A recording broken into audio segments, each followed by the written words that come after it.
கோயில்னாலே சிதம்பரம் தான்.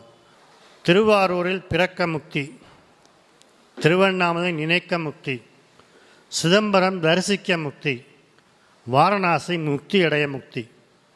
இந்த சிதம்பரத்தில் இருந்து இந்த நடராஜ பெருமான இந்த ஐயாக்களுடைய உதவியோட தரிசிக்கிறத விட மிகப்பெரிய பாக்கியம் ஒரு மனுஷனுக்கு கிடைக்காது. அதாவது 1974 வருஷம் முதலாக இயற்பியலிலே நோபல் பரிசு பெற்ற ஒரு அறிஞர், நோபல் லாரெட் அப்படின்னு சொல்லுவோம். அவர் பேர் ஃப்ரிட்ஜாஃப் கேப்ரா அப்படின்னு பேர். ஒரு ஃப்ரெஞ்சு நாட்டு, ஆஸ்திரேலியாவில் பிறந்து அமெரிக்காவில் ஆராய்ச்சி செய்த ஒரு அறிஞர். அவர் முதல்ல இயற்பியலில் குவாண்டம் ஃபிசிக்ஸ் அப்படிங்கிற தியரி அவர் தான் சொல்கிறார்.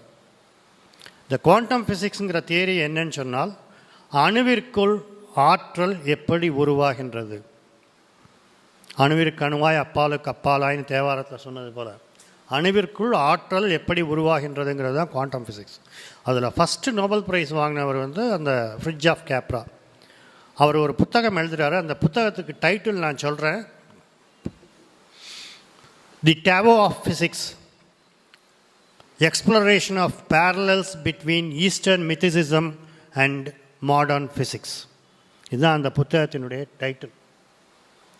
தி Tao of physics, exploring the parallels between eastern mysticism and modern physics. அந்த புத்தகம் 23 மொழிகளிலேயே மொழிபெயர்க்கப்பட்டது. ஒரு 10 லட்சம் பிரதி விற்றது. 1 மில்லியன் காப்பீஸ் சோல்டு.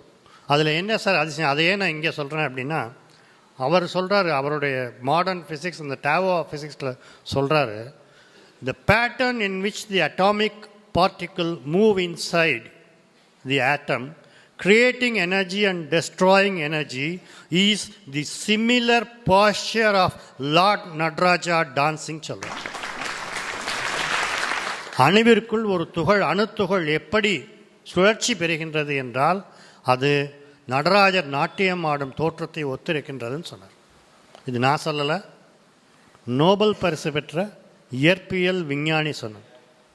அதனால தான் 1976 வருஷம் centre for European research on nuclear physics, CERN அப்படின்னு சுவிட்சர்லாந்து நாட்டில் ஜூரிச் நகரில் இருக்குது. அந்த நகரில் இருக்கக்கூடிய அந்த centre for European research on nuclear physics, அந்த இன்ஸ்டிடியூட்டினுடைய ஆரம்பத்தில் 6 அடி உயரமான நடராஜர் சிலையை அப்துல் கலாம் பரிசு கொடுத்தார். பின்னால் 2005 வருஷம் நாசாவுக்கும் அதே லார்ட் நடராஜாவுடைய ஸ்டாச்சு இந்தியன் கவர்மெண்ட் கிஃப்ட் பண்ணாங்க. இவ்வளவு அதில் 3 தான் மெயினாக சொல்லுவாங்க. Atomic particle moving inside the atom, either inside a liquid phase or solid phase. It has 3 different dimensions. One is creation, another is preservation or sustenance, and the third is destruction. ஆக்கல், காத்தல், அழித்தல். இந்த 3 தான் முக்கியமாக அணு உள்ள the fire ring within which Lord Nataraja is dancing. அந்த நெருப்பு சக்கரத்துக்கும் எதை குறிக்குதுன்னு சொன்னால் creation and destruction of energy. அதில் நடராஜர் பஞ்சபூத ஸ்தலம், இது ஆகாயஸ்தலம், சித்சபை, அபோர்ட் ஆஃப் இன்ஃபினிட் அப்படின்னு கொடுத்துருக்குறாங்க. இதில் முக்கியமாக நம்ம பார்க்க வேண்டியது என்னென்னால், இந்த 3 தவிர இன்னும் 2 சொல்கிறாரு கேப்ரா. கேப்ரா மட்டும் இல்லை, நீங்கள் பார்த்தீங்கன்னா ஹீசன்பர்க், நிக்கோலா டெஸ்லா, போர், இவங்க எல்லாருமே they say they are all Nobel laureates and very learned scientists in modern science. All these scientists say that they have similarities with Vedic literature in India. வேதங்களிலே சொல்லப்படுகின்ற உட்பொருட்களும் அவர்கள் கண்டுபிடித்த அறிவியல் கருத்துக்களும் ஒத்துப்போகின்றனன்னு சொல்கிறாங்க இந்த எல்லா விஞ்ஞானிகளும். இவங்க அவர் கேப்ரா சொல்லும் பொழுது 3 தான் மாடர்ன் ஃபிசிக்ஸில், குவாண்டம் ஃபிசிக்ஸில் சொல்ல முடியுது. என்ன 3? ஆக்கல், கழித்தல், காத்தல், அழித்தல். Creation, sustenance and destruction. But there are 2 more things. One is illusion and another is salvation. மாயை, ஞானம். இந்த மாயை ஞானம் இது 2ம், இந்த 3ஓட இந்த 2 சேர்ந்தால் 5 பஞ்சபூதம் நடராஜர். இந்த முதல் 3ல் நடராஜர் பற்றி சொல்லும்போது ஆக்கள், காத்தல் அழித்தல் இது எல்லாம் வந்து சயின்ஸில் எங்களால் சொல்லிக் கொடுக்க முடியும் அண்ணாமலை பல்கலைக்கழகத்தில். ஆனால் அதற்கு மேலே இல்லூஷன் அண்ட் சால்வேஷன், மாயை ஞானம் தில்லைக்கூத்தனுடைய திருவடியிலே தான் ஒருவர் பெற முடியும். அதை அண்ணாமலை பல்கலைக்கழகத்திலோ இல்லை வேறு எந்த அறிவியல் அரங்கங்களிலோ சொல்ல முடியாது. இதைத்தான் வந்து தமிழில் அப்போவே தேவார பாடல்களில் சொல்லியிருப்பாங்க.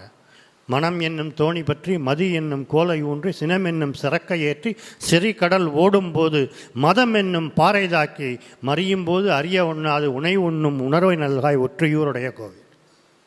மனம் பிறக்கும் பொழுதே நம்மளோட வருது. மனம் என்னும் தோணி பற்றி மதி, that is the oar that rows the boat, அதுதான் நாங்கள் பல்கலைக்கழகத்தில் கொடுக்குறோம். மதி என்னும் கோலை ஊன்றி அதில் போகும்பொழுது கேரியரில் வாழ்க்கை பாதையில் சினம் என்னும் சரக்கு ஏறிக்குது.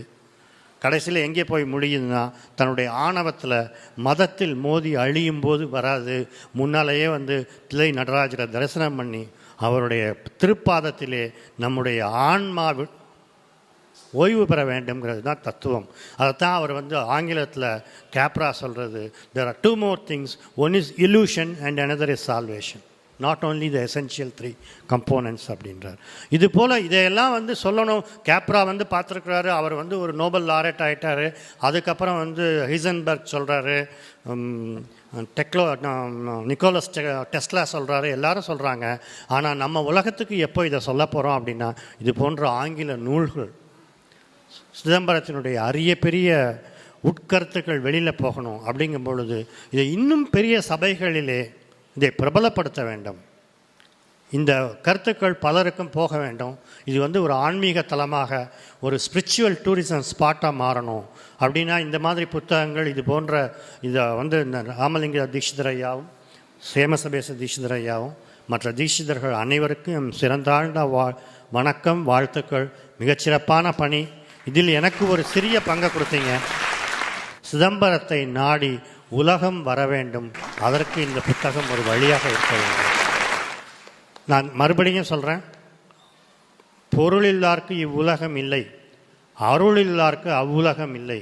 பொருளை வைத்து கொண்டிருப்பவர்கள் பொருளோடு ஓய்ந்து விடக்கூடாது. அருளை தேடி வர வேண்டும் என்றால் அருள் இருக்கும் இடம் சிதம்பரம் தில்லை ஆனந்த கூத்தனின் நடராஜர் ஸ்தலம். இங்கு நான் சொன்னது போல் இங்கே இருக்கக்கூடிய ஒவ்வொருத்தரும் பாக்கியசாலிகள். தில்லைவாழ் அந்தணர்கள், அவர்களை பார்த்தாலே நடராஜரை பார்த்த மாதிரி. நடராஜரை பார்க்குறது அதை விட இன்னும் சிறந்த புண்ணியம். இந்த வாய்ப்புகள்லாம் எங்களுக்கு கிடைச்சிருக்குதுன்னு சொன்னால் என்னை பொறுத்தவரையில் என் பெற்றோருடைய ஆசையும் என் முன்னோர்களுடைய பூர்வ ஜென்ம புண்ணியமும், நான் சிதம்பரத்திலே 45 ஆண்டுகள் இருந்து நடராஜரை கண்ணார கண்டு கழிக்கக்கூடிய வாய்ப்பு கிடைத்திருக்கின்றது. இந்த வாய்ப்பை அனைவரும் பெற வேண்டும். அதற்கு இந்த புத்தகம் ஒரு நல்ல வழிகாட்டி. எனவே வாழ்த்துக்கள், வணக்கம்.